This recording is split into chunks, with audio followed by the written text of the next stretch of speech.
If you're familiar with Yu-Gi-Oh, you'll know that the Blue Eyes White Dragon is one of the most iconic monsters of all time. So much so that even people who don't know Yu-Gi-Oh have heard of the Blue Eyes White Dragon. Unfortunately, when it comes to the modern card game, Blue Eyes hasn't quite had that same threatening aura for a very long time. Until now. Join me as I document my journey starting from a single structure deck, trading, upgrading, and dueling my way with Blue Eyes to the top of the competitive ladder. Let's make Kaiba proud in playing Yu-Gi-Oh! Properly, Season 3. Aye! Subscribe.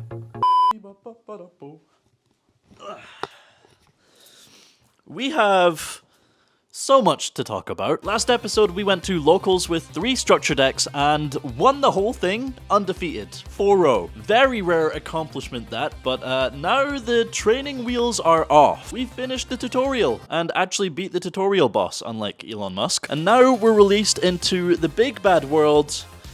Man, where do we go from here? There's literally a million different directions that we can take this deck, each with its own pros and cons, and that is what I love about Yu-Gi-Oh, man. This is the kind of deck I'm going to have so much fun with. We can try so many things. I have been experimenting with like so many ideas and builds the past couple of weeks to try and get an idea of where I want to go, but we'll talk about all of that later. Quarter Century Stampede came out. It's like a saving grace for us, man. It reprinted loads of expensive cards from potential engines that we could play, like Engraver, Black Metal Dragon, Alistair the Invoker. It was really expensive, actually. It was like a tenner each per copy. We have Fubulos in there as well. It's actually accessible for us, so that's really good. And most importantly, Dragon Master Magia actually got reprinted. Although it is only in the luxury rarity spot. It's not like a super secret or ultra, unfortunately, so it's still like really expensive and really hard to pull. But it is now actually a legitimate option for us, and that card is so cool. I've been playing around with it in Master Duel and things like that. I think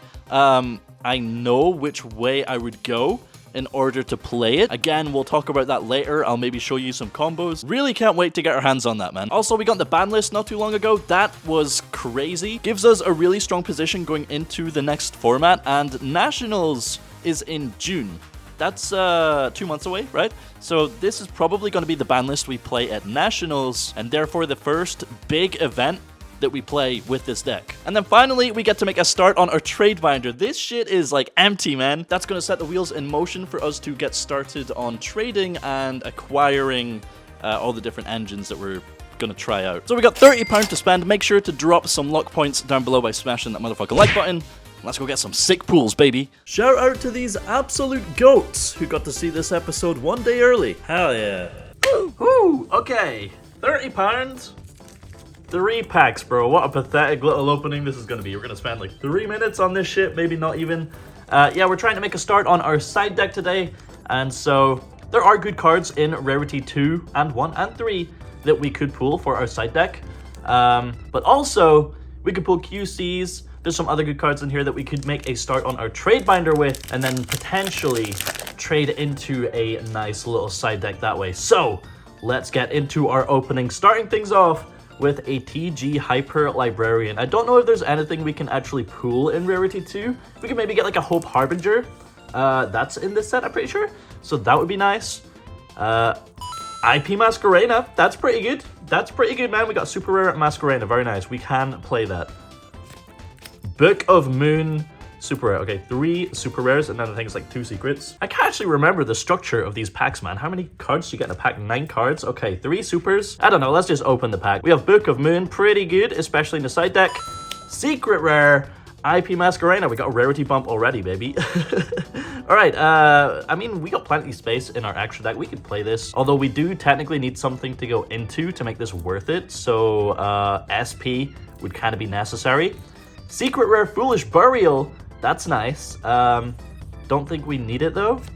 Pressured Planet Raid. So this is actually a good pool. This is worth like a couple of pounds, so that's trade bait.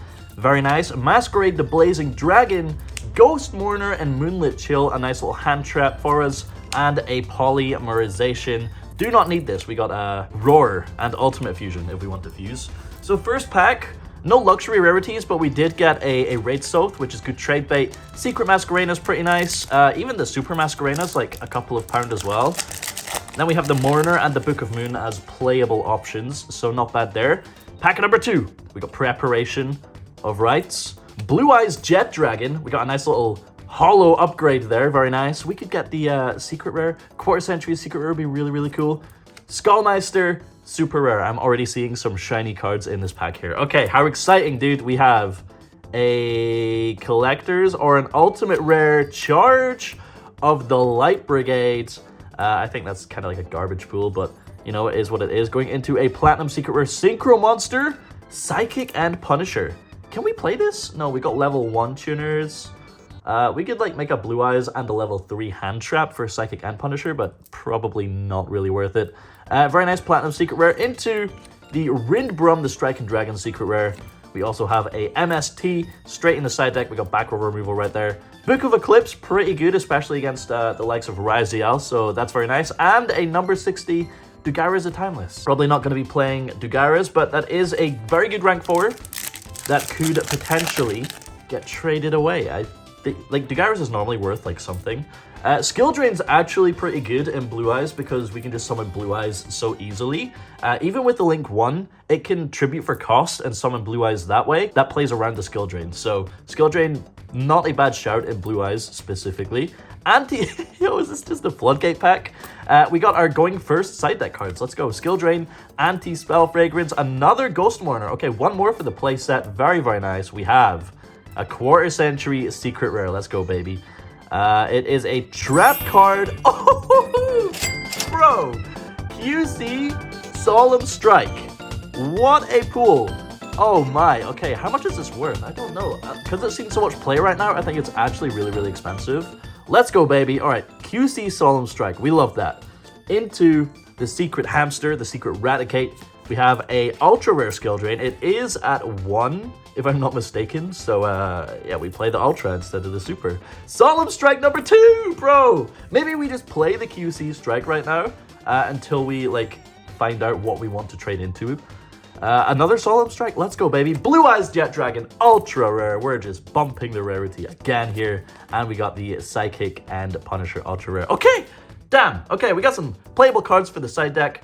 Some really nice trade bait in this QC Solemn Strike. We got some money here and some other playable cards, some rarity bumps, and, you know, just all around good opening. We love rarity collection, baby. Let's go. Alright, so now that we have some shiny cards under our belt to lure in the duelist, we need to start thinking about what we want to start trading towards. This is the 3 structure deck list we played last episode, where we essentially didn't have a side deck. So immediately useful things like Droll and Lockbird and other side deck options are, you know, at the top of the priority list. On that same note, any potential extra deck monsters we can slot in right now would also be pretty good. You know, things like SP Little Knight, Typhon, you get the idea. But beyond that, things get a little hectic. While you can just play Blue Eyes pure as it is, the deck has some key issues when it comes to competitive play. A large number of bricks hurts consistency, there's weaknesses to Droll, Nibiru, Lightning Storm, and Feather Duster. If you play more cards to draw your bricks less, you then don't really have enough good quality starters or extenders to make up for it. The end board is kinda weak when more and more people are learning how to interrupt the combos every day, and outside of Tyrant,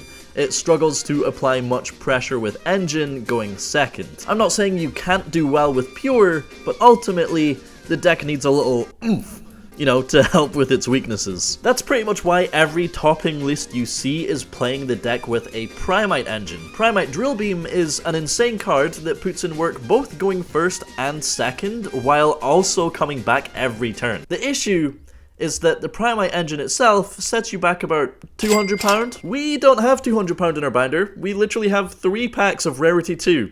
That's it. So we're forced to explore our options, which is what makes this whole thing fun. But of course the question is, what are our options? And well, if we read Spirit with Eyes of Blue, we can see that it requires a level 4 or lower Spellcaster or Dragon. Yeah.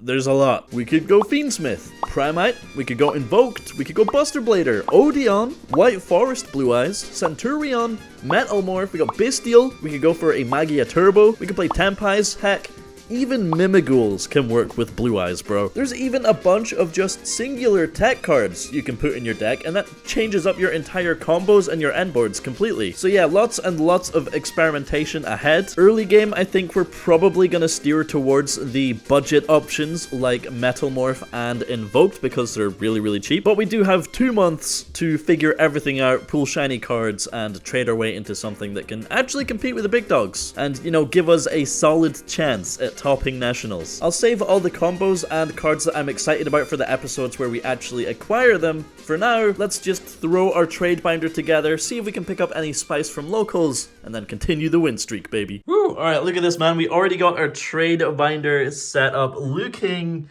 beautiful on the first page here. There's some really nice trade bait, actually, like the secret staples as well is really nice. And then we move into the kind of, you know, the bulk section. Although these, you can't really see them on the camera. You can't see it at all on camera. But yeah, really nice looking rarities.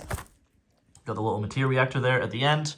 And then the back of the binder, we've got stuff that we are going to upgrade our deck with, but I do have a couple of trades lined up at locals. So let's go see what we're able to scrounge together, and then we'll upgrade our deck for locals.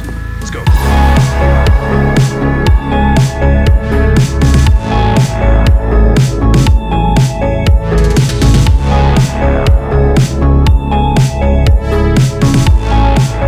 Super hectic, man. We got to locals late, so we were scrambling trying to make a trade or two before the tournament started, and then we had to change our deck while making other trades. Like, literally, this is me trying to frantically update my list 2 minutes before the tournament starts after I trade with Ethan, and then while I'm doing this, Cammy comes over with the trade I organized with him for the Bingo Machine Goes. We kind of need those to play today, so that's really important. There was 3 Artifact Lancia as part of this trade as well, but he forgot them, so we'll get them in the next episode. But yeah, our 3 Bingo Machine Goes there for a secret Masquerena, of course, for a playset of Lancia as well. Shoutouts to Aberduelist, baby, but as we're doing this, pairings literally go live. Alright, so to run through the trades and the changes that we are making to our deck, we got rid of our strike immediately, which was great. We have a bunch of new cards here, so obviously we have our 3 new shiny copies of Bingo Machine Go. This is essentially just for pure. It's basically 3 additional copies of Wishes in the deck. You activate Bingo Machine Go, reveal 3 copies of Wishes, and then you add 1 randomly. So obviously you add the secret rare, right? Yeah, so 3 Bingo Machine Go, 3 additional starters in the deck essentially. Although if you do see it with Wishes, you can reveal like Ultimate Fusion, Roar, and Majesty. So you're still getting some kind of benefit off of the Bingo Machine Go if you do open it with Wishes. Yeah, really nice trade, especially while we're playing a pure version of the deck. This did come with 3 Lancia. I just haven't picked those up off of Cammy yet, and that was for the secret rare Masquerena that we pulled. And then the big trade with Ethan, we picked up a copy of Black Rose Moonlight Dragon. This is a Light Dragon Synchro that we can summon off of the Blue Eyes Spirit Dragon. And on summon mandatory effect, you can target a special summoned monster that your opponent controls and return that target to the hand. So it's a nice little bounce for our Spirit Dragon, which is nice. We also picked up a Guardian Chimera, and you might be thinking, Guardian Chimera, what? You cannot summon this with Ultimate Fusion. However, Roar of the Blue-Eyed Dragons, if you use the effect in Graveyard to banish it, you can fusion summon Guardian Chimera as long as you use a Blue Eyes White Dragon. So that's really funny. Any chance to play Guardian Chimera, I think you have to take, because Guardian Chimera is such a cool card, bro. Yeah, so that's going to be in our extra deck. Very, very nice. We also made a start on the Metal Morph package. So we have a 1-for-1 for Black Metal Dragon. Red Eyes Black Full Metal Dragon. This is like the money card of the engine. We got the common trap card that summons the Omni Negate. We got Red Eyes Darkness Metal, and we got a Red Eyes Black Meteor Dragon. I don't think you necessarily do play this with the Metal Morph engine. However, this is like just searchable off Black Metal Dragon, and it is a free summon by dumping a Blue Eyes White Dragon. So I thought we might as well pick it up just in case we want to play it. Still missing the 3 Black Metal Dragon. Those should be easy enough to pick up thanks to Stampede, but we do have the majority of the engine here ready to go, baby. And then on top of all of that, we also got a Bestial Magnamut. It's a good card, man. Kind of awkward in the Blue Eyes deck because there's not really many dragons you want to search outside of Neo Kaiser Seahorse, and then he's like your worst starter. So, I mean, it's a starter, right? So it's not the worst thing ever. But it can also search Black Metal Dragon, so once we have the Metamorph package, Magnamut becomes like a little bit better. We will just slot that in the main deck for now though. We also got 3 copies of Cosmic Cyclone and a Harpy's Feather Duster. Go get some back row removal in that side deck. And then we got 1 copy of Triple Tactics Talent. We made this trade, we organized this trade before the ban list came out, so good thing we only picked up 1. It wasn't even like super necessary or anything, it was just like filling out the trade. 1 copy of Talents, very, very nice. So these 2, plus the bingos are gonna go in the main deck, these are gonna go in the side deck, and then these can be put to the side for a later date. Slam them in the back of the binder, you know? These are going to go in the extra deck. All right, and now we have our updated and upgraded deck list. Like I said, we were frantically rushing to put this together just as locals started. So not a whole lot of thought went into ratios or anything. We were just slamming cards in left and right. Overall, though, it will be an upgrade compared to the last episode. So getting into it, we, of course, still have our 3 copies of Kaiba's Blue Eyes White Dragon. I really want to cut this down to 2 because competitive brain, but Kaiba, bro. Kaiba. We're playing 3. We have Triple Sage, of course. Triple Maiden. That's not going to change. 3 Wishes. And, of course, the 3 Bingo Machine Goes. And we also have the 3 Neokaza Seahorse. So 3, 6, 9, 12, 15 starters in the deck here. For the one-offs / bricks, we have our Roar. Still playing the Master. Our shiny copy of Blue Eyes Jet Dragon. Mausoleum of White. Not Mausoleum. I've been practicing that. True Light, Ultimate Fusion, and Majesty. And then, of course, for the non-engine, we have Triple Ash, Triple Valor, Triple Imperm, Triple Nibiru, Called By, and then the new talents and the Bestial Magnamut. We're still playing a 40-card list. The cards we got rid of were pretty bad. You know, the additional copies of Roar and the Dick Ds, the Dictators of D. So, yeah. List is coming along nicely so far. Progress in every episode. You'll love to see it. For the extra deck, we, of course, have our 3 Spirit, 2 Spheres, 2 Spirit Synchro. We got the Ultimate Spirit Synchro, Moonlight. Still playing Azurize because we don't have many extra deck options yet. Lightstorm Dragon, very nice card. We're playing 2 Tyrant, 1 Neo Blue Eyes Ultimate, and then the Guardian Chimera. Nothing too new or spicy or crazy in there. And then for the side deck, we literally had like no side deck last episode. Now we do. We got the Feather Duster, the 3 copies of Cosmic Cyclone, although I have just noticed 1's rare, 2's super, so that's kind of annoying. And 1 MST. So 5 back row removals. We got a couple of books, 1 Eclipse, 1 Moon. I think Eclipse is better, but you know, Moon, we can maybe, like, if we need to search Maiden, we can book Sage if they try and imperm it. We got a couple of trap cards for going first, Skill Drain and Solemn Strike. A couple of extra hand traps for going second. We got the Moonlit Chill, baby, just staring at her reflection in the night. Wait, does she even have a reflection? She's like a ghost, right? But yeah, the rest of the side deck is essentially just fluff. We got 2 Burst Stream of Destruction, and then 2 of the trap cards for going first, I guess. Don't know if we're ever going to put these in, but they're there, because 15 cards, you know? Yeah, that's a list. Definitely much better than 3 structure decks last episode. But remember, I am flustered at locals because we were late and trying to cram everything in. So, gameplay isn't going to be super optimal, but let's see how we do. It is gaming time, baby. Although today was an absolute disaster for filming. My phone didn't have enough battery to record every match, so this is like the only feature match worth showing. We're up against Cami, who's playing a Scareclaw combo deck. I didn't have the microphones with me either, so I'm just gonna have to commentate over this match. Cami does, in fact, win the dice roll and opts to go first, so let's see how it goes. Drawing our opening 5, I'm pretty sure we have an Imperm in hand, but Cami starts with Water Enchantress getting to the right of Armaseer. That's going to summon a token and place a Fateful Adventure. So yeah, he's on the Adventure engine, and that's going to get him to an Omni Negate before actually committing to any combos. So the Imperm in hand is kind of dead. So our best option is to just keep a hold of it and use it as a board breaker. But Cami goes on to normal summon Scareclaw Astra,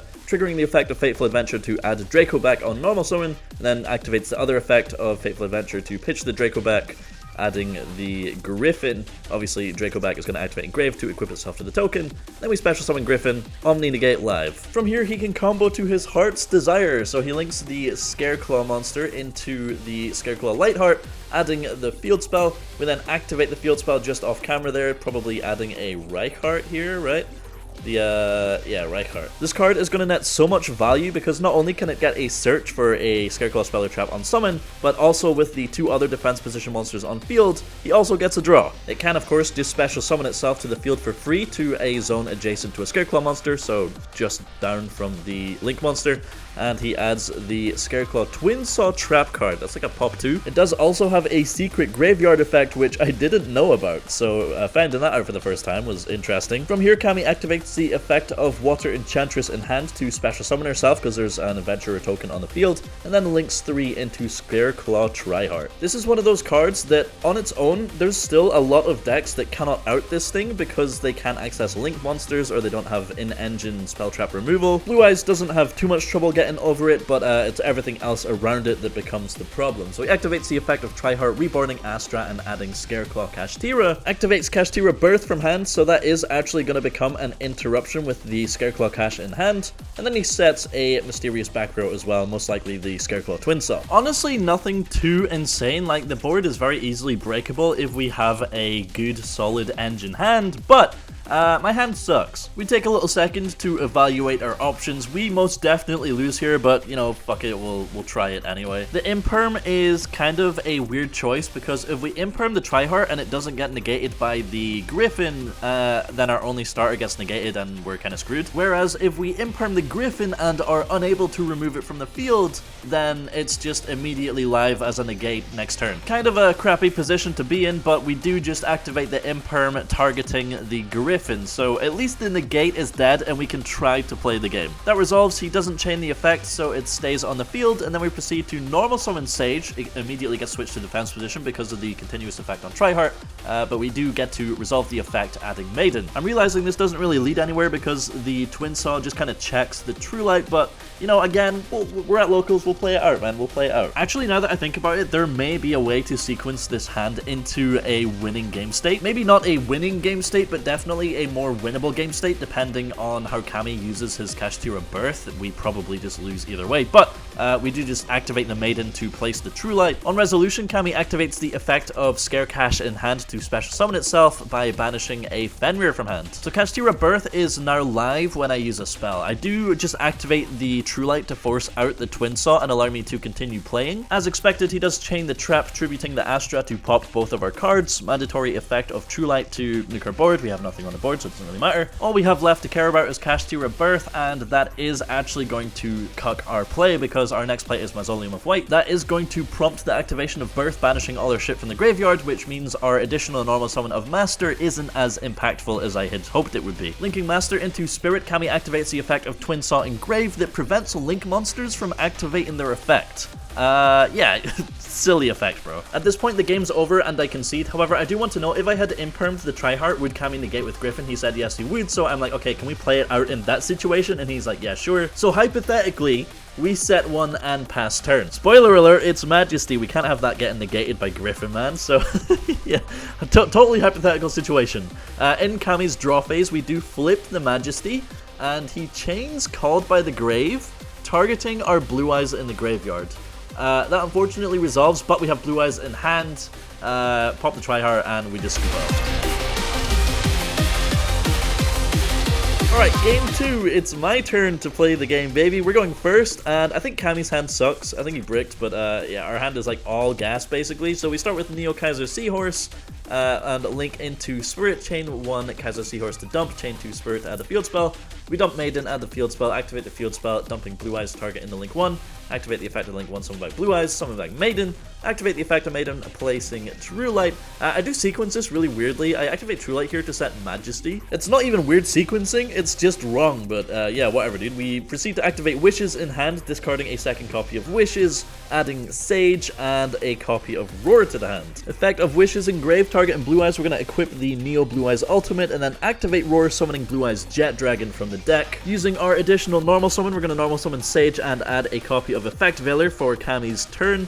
and proceed to activate the effect of Neokaza Seahorse in hand to special summon itself to the field. We can then link that off alongside the Blue Eyes White Dragon into a Spheres, and then synchro our other two monsters into Blue Eyes Spirit Dragon, set one, and pass turn with just Effect Veiler in hand. We got the full setup going here. We even have Jet Dragon in the graveyard ready to go, so the only thing we're really scared of at this point is like Lightning Storm or Feather Duster at the start of main phase 1. Kami normal summons Visas Samsara, and this leads to a really nice interaction. So we just immediately activate Majesty, revealing our 1 Blue Eyes to pop the Visas Samsara. He chains Caught by the Grave, targeting our 1 Blue Eyes so that Majesty will not resolve.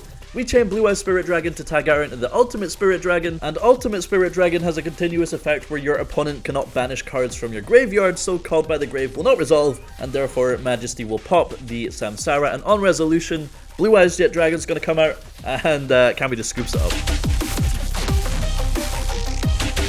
Alright, the all-important Game 3. We open a really nice hand going second. We have Imperm, Duster, Talent, Ghost Mourner, and Bingo Machine Go. If we're faced with the same end board from Game 1, then it's absolutely curtains for Kami. Like, this hand just absolutely obliterates all of that. Once again, he starts with the Adventurer engine, Rite of Aramasir this time, getting the token and Fateful Adventure on field, pitches Draco back for the effect of Adventure, getting to the Griffin again. Normal summoning Visas Samsara, he links into Lightheart and activates its effects to add the field spell. I do think here for a moment whether we should like Mourner Imperm combo. I think here there's too many extenders that we would lose to, so we allow it to go through. He adds a field spell and activates the field spell, adding Reichardt. He special summons the Reichardt and activates its effect, and this is where I should probably drop the Imperm Mourner combo. Cutting him off from Twin Saw and a draw is really nice, but we have Duster in hand, and if he goes for the same end board in Game 1, like, I don't care. So I allow it to go through. He adds Arrival, which is like a reborn, and then synchros with a Revolution Synchron in hand for Ancient Fairy Dragon. At this point, I'm just kind of stunlocked because this isn't what you did Game 1. What's going on here? You could argue that I should Imperm Mourner here, but then I'm thinking Revolution Synchron just comes back. You can make Crystal Wing, you can probably make Tryhard on top of that anyway. He activates the effect of Ancient Fairy Dragon, popping the field spell to add a copy of Peaceful Planet Galarium. That's going to grab him a Manadium Fearless, which is a level 2 Earth monster, special summons that to the field using Ancient Fairy Dragon's effect, and then he special summons Scareclaw Astra, a level 3 Earth monster, and that gives him Nat Beast. We immediately lose the game here, but he's still going, dude. Revolution Synchron, it comes back, synchros with the Ancient Fairy Dragon into Visas Amritara, who's going to add a Speller Trap that mentions Visas Starfrost, that's Scareclaw Twin Saw. He now finally activates Scareclaw Arrival in hand, reborning a Scareclaw monster, and links that, the Amritara, and the Lightheart all into a Scareclaw Tryhard. Tryhard activates its effect, reborning Astra and searching for Scareclaw Kashtira. We're gonna set a couple of back row, and it's over to us where, like, what do we do, bro? If I was playing optimally and knew exactly what he was doing, then we have a hand that literally wins this game. But because I was stunlocked and partially curious to see where he was going, we let him get too far, and there's no way for us to win with the Nat Beast on the field. I'll include in the pinned comment the ways we could have won Game 1 and Game 3 here. It was definitely a winnable match. But yeah, Kami gets the dub, and that was round 3 of Locals. We won round 2 against Ethan on Super Quantal, and we won round 4 against Glenn on Blue Eyes, neither of which were recorded. Round 1 we did lose to Reese on a Galaxy Eyes Tachyon Photon build, I forget which exact variant. Didn't really count though, because I was too flustered from building my list 2 minutes into the round. Yo, Leonhardt here. Poker Rev here actually. Poker RevzCards. Poker Revs. No, Poker Rev is already a person. It's the final pack. Yo, Caterpie, Magmar, Hopswooloo, Beldum, Lockix, evolves from Nimble, Combuskin, Golem, Shelgon, Corvisquire. Yo, scammed. Alright, we got a lot to think about, a lot of directions that we can take the deck. Obviously, budget is going to play a huge role when it comes to trading into different engines and whatnot. So, let's hope we can end this episode off with a bang with our prize packs here. 2-2 at Locals, similar to episode 1 with one structure deck, whereas this is like with a side deck and stuff. Funny how that happens, but we were rushing to put our list together as Locals started with all our trades and whatnot, so doesn't really count, you know? Okay, so Crystron, Sulfador. We have Triangle, Dragon to the Dark Deep, Hydrojet Shark, Evil Hero, Infernal Rider. Okay, it's not a QCR, it's a trap card. Argo Stars, Swift Capane, Flavian, Great Purification, Elasceletus, and High Speed Roid Glider. Okay, we pulled the ultimate rare, Sage. Honestly, if we pulled an ulti Sage, I kind of want to play it. Doesn't look like an ultimate rare, but, you know, Fiendsmith's Sequence was good trade bait in the last one. So let's see if we can get anything out of here. Crystron Sulfafnir, and another Fiendsmith Sequence, baby! Let's go! Okay, OTS 27 really coming in clutch. £8, dude. It's like an £8 card.